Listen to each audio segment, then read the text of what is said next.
Guest for this episode is translator Oonagh Stransky. In this episode, she spoke about her translation of The House on Via Gemito, which is longlisted for International Booker 2024.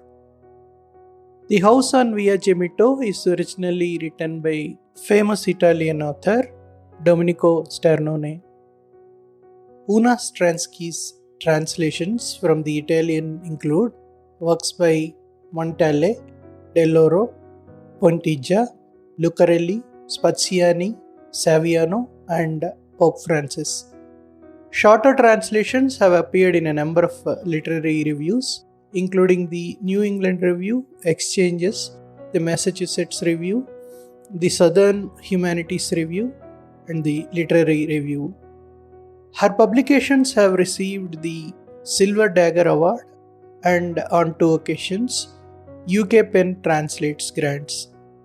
Born in Paris, Oonagh grew up in Beirut, Jeddah, London, and Boston.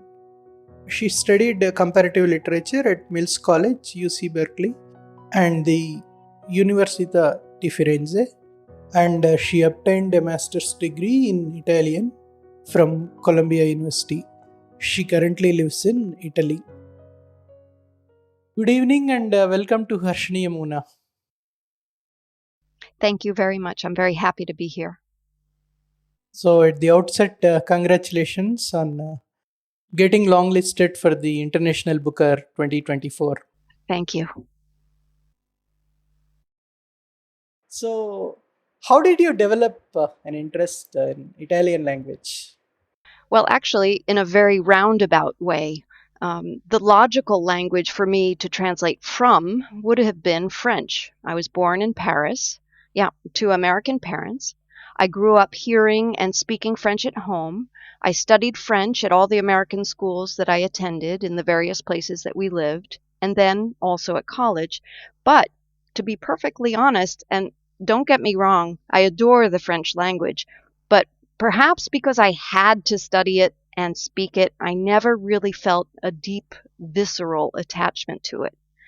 Then, when I was 19, I went to visit an older lady friend in Florence, my first trip to Italy, and I felt a strong pull to the language and to the place, to the extent that when I returned to college, I tentatively mapped out a way of making Italian become part of my education and my life.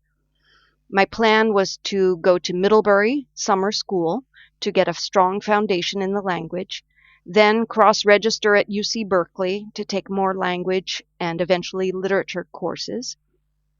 And then I'd spend a full year in Italy as a junior in college. And that's pretty much what happened. Of course, back then I had no idea that I would go on to live in Italy after college or that I would become a literary translator, although I always loved creative writing and books and languages and storytelling. So you started reading Italian literature too at that time?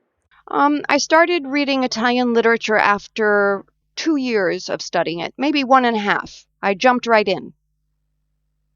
Which is the first book that you read and you really liked it in Italian literature? What is the first book I read in Italian? I think it must have been some short stories by Italo Calvino. Amazing writer. And I read it in Italian, yes. That was the first book in Italian that I read. So what do you think are the important milestones in your career as a translator? Well, I'd have to say that there are several key moments. Studying with Professor Mario Moffa at Middlebury, that school that I mentioned before, the summer school, was definitely a milestone. He communicated both an elegant erudition and a kindness that inspired me to continue on my path. I'd also have to say that everything to do with my first published translation in 2001 was a milestone. Obtaining my first contract, signing it, which was with City Lights, an honor in itself, doing the actual work, the process of translating, living in that space, that bubble, moving between languages, researching words, places, and terms, while writing creatively in my own mother tongue. Collaborating with the editor on the corrections was amazing. And then, of course, at the end, holding the book in my hands and reading a review of it in the New York Times. There was one last milestone that's important to mention, and that is joining the Penn Translation Committee in New York City, where I lived for 15 years until 2009, and joining the American Literary Translators Association, because they both gave me a sense of fellowship that really balanced out the solitary nature of this work. Now, tell us about the author Domenico Sternone, the Italian author of The House on Via Gemito. This is where it gets a little complicated. So, Domenico Sternone was born in Naples in 1943.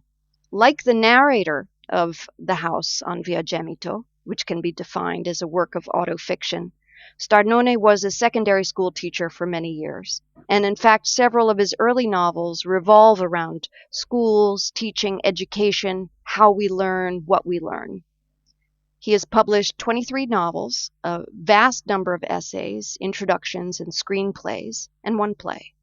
It would be remiss of me not to mention his supposed connection to the anonymous figure of Elena Ferrante, but I have to admit that all those theories are not very interesting to me. I'm interested in the writer of The House on Via Gemito. He's a man of vast talent, commitment, sensitivity, and self-awareness.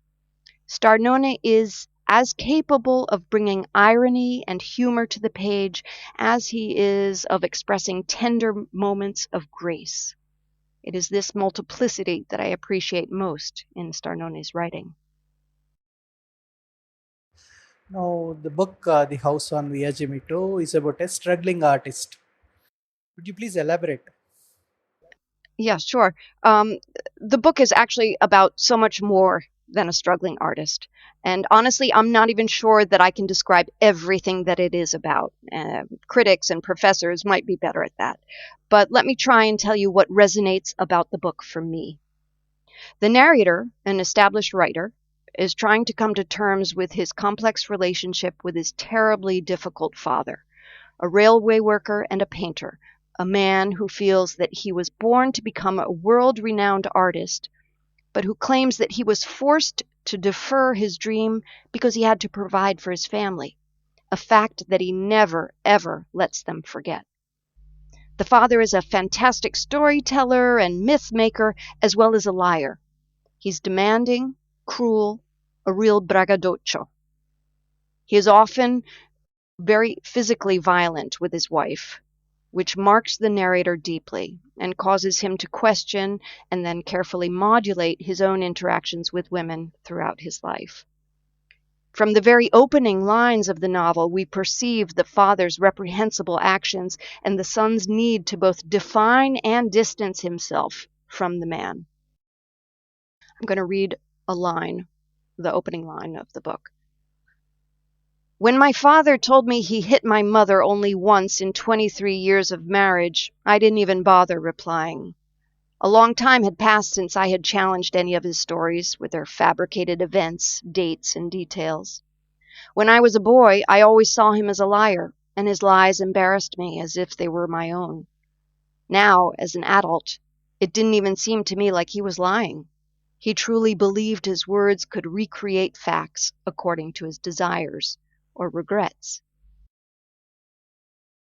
So, over the course of the novel, which is divided into 3 sections, the narrator resuscitates the detailed anecdotes he heard over and over from his father about his life as a child, as a young artist, and as the head of the household, before, during, and after World War II in Naples. The narrator takes us deep down into the stories, exploring the places and people, and then stepping back, allowing himself, the narrator, to get to a place where he can reflect on it all, where he can try and separate fact from fiction, make sense of things, examine his own process of remembering, and gradually come to an awareness, even though it is not the awareness he expects. The father is simultaneously odious, a source of pathos, and even amusing at times. The son is determined, exacting, relentless, and terribly hard on himself. One of the aspects that fascinates me most about this book is how the son blends into and then separates from his father. Where does one man end and the next begin? What do we pass on? And how do we differentiate ourselves from our parents? What does love look like in all its manifestations? How do we build a foundation when the ground beneath us is constantly crumbling? These are some of the questions the book asks. So, what kind of interaction you had with the author while translating it? Well, while translating The House on Via Gemito, which took about 9 months, I had no interaction with the author at all. And that's just how I like it. After I completed the translation, I contacted Starnone with a few questions, and he very graciously replied. Then, in May 2023, I met him at the Salone del Libro, the book fair, in Turin, which was a very moving moment for me. And I have since translated a second book of his, entitled The Mortal and Immortal Life of the Girl from Milan, which is due out this October, and another superb book about family, language, the imagination, and the power of memory. I gather that one of the most difficult things in translation is to handle dialect. And this novel is full of Neapolitan dialect, as the story happens in Naples. How did you handle dialect part of the translation? All right, so to a large extent, Neapolitan dialect is used in the novel to express the father's disgust with others, for the whole system, for the people around him he perceives as idiots who hold him back from reaching his full potential. Right? The utterances in dialect are often very vulgar, but they have a resounding truth to them. They speak of his origins, and at times they're musical and rich in historical references and tradition. I chose to leave some words of dialect in the English version because, first of all, they deserve their own space, okay, as words. Secondly, some terms simply can't be translated. And thirdly, I wanted the reader to have the full experience of reading this constantly shifting compendium of life and awareness. In much the same way that an Italian reader might read the original with a sense of fascination at the dialect, so should the English reader, without disorienting them entirely. I would say that basically it was a balancing act. I translated a lot of the epithets, but I left others, colorful and creative ones, for the reader to imagine, to try and whisper out loud to themselves. Please read a paragraph or two from the novel. And before you do that, I want to make a comment on the cover page of the novel. It's absolutely gorgeous. Yes. Oh, I'm so glad that you like it. So I've chosen a passage that pertains to that cover, to the painting that you see on the cover of the book, which is called The Drinkers, and it was actually done by Domenico Starnone's real-world father, Federico. And this passage is a central part of the book.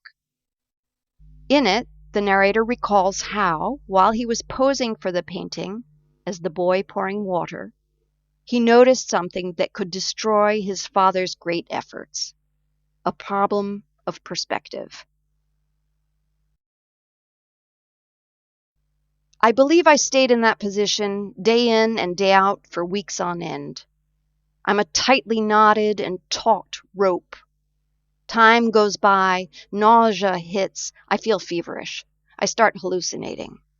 I'm dreaming with my eyes wide open, or maybe they're closed, I'm not sure. But the vision is perfectly clear, either way, when something odd takes place. The empty demijohn I'm holding starts to gush water. But the water doesn't spill into a glass. It splashes onto the tomatoes, the plate. It wets the coarse cloth, spatters the grapes. It's soaked up by the earth and the doughy part of the bread. I flinch as I realize something terrible. In my mind's eye, I quickly complete Luigi's arm. I place an imaginary glass in his hand and have him extend it toward the demijohn. I'm overcome with despair and feel like I'm going to die. My position is all wrong. The water will forever spill onto the tomatoes, the plate, the cloth. My father placed me in a position where, even if Luigi reaches out as far as possible, I will never be able to pour the water into his glass. As I write this, I try and put order in my thoughts. I look for reasons, I draw on what I've learned over the years.